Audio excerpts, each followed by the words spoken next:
I was browsing crypto Twitter recently again and I found something quite concerning. Mass media is hyping up Bitcoin again. CNBC stopped asking critical questions and simply just talks about price targets. How high can Bitcoin potentially go? The best time to buy Bitcoin is when nobody is looking, and the best time to sell Bitcoin is when everybody is looking and when the mass media is promoting Bitcoin. But don't just take my word, let's have a look at this together. Today, we're going to zero in on crypto, which has outperformed even some of the most high-flying parts of the market this year. Mackenzie Sigalos joins us now with a look at the potential risk and rewards ahead for the sector. Mac, it is great to see you. Hey, good to see you, Frank.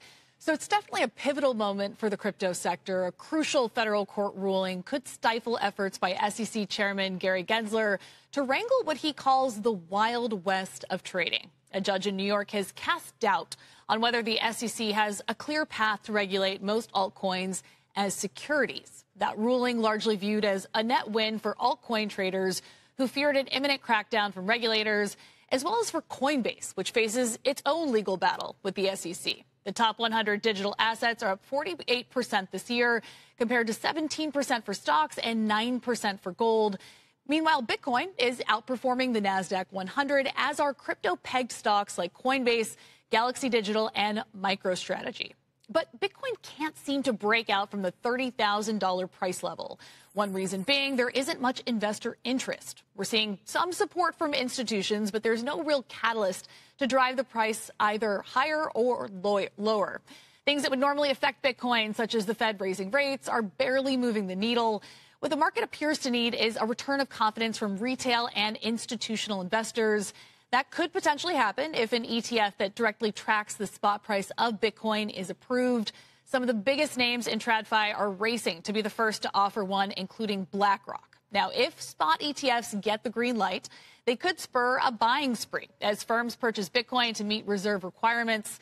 We're also seeing movement on crypto legislation on Capitol Hill. And crucially, Frank, there is a technical event called the Halvening coming up next April, which typically marks the start of a bull run for Bitcoin. All right, Mac, always great to have you here with your crypto expertise. Mackenzie Sigalos, thank you very much. Whoever wrote that script was probably not from Wall Street. We heard terms such as TradFi. I never heard CNBC referring to themselves to Wall Street as TradFi, traditional finance. This is normally rather a crypto term. We also saw how this 2-minute clip ended on a very positive note, right? Bitcoin probably rising because of the halvening. Some people still call it halvening, others call it halving, whatever. I'm not really sure, though, what to make out of all of this. When we look at on-chain metrics, Bitcoin does not necessarily look overbought. And when we look at social metrics, there's still not a lot of activity around crypto either. Maybe this is simply just the start of trying to generate interest for those upcoming ETFs. Because once BlackRock and Co. gets the ETFs approved, then they will harvest quite a few fees from all of this. We do have to keep monitoring things like this because they can be a top signal. I don't see that top yet. We can still double in price and would still not reach the all-time high. So I'm holding on tight on my Bitcoin and I'm waiting for more of those kinds of news to come out.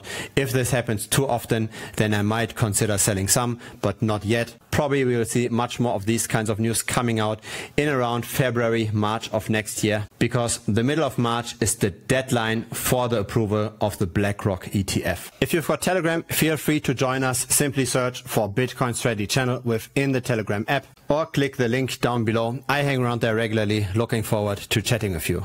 Bye-bye.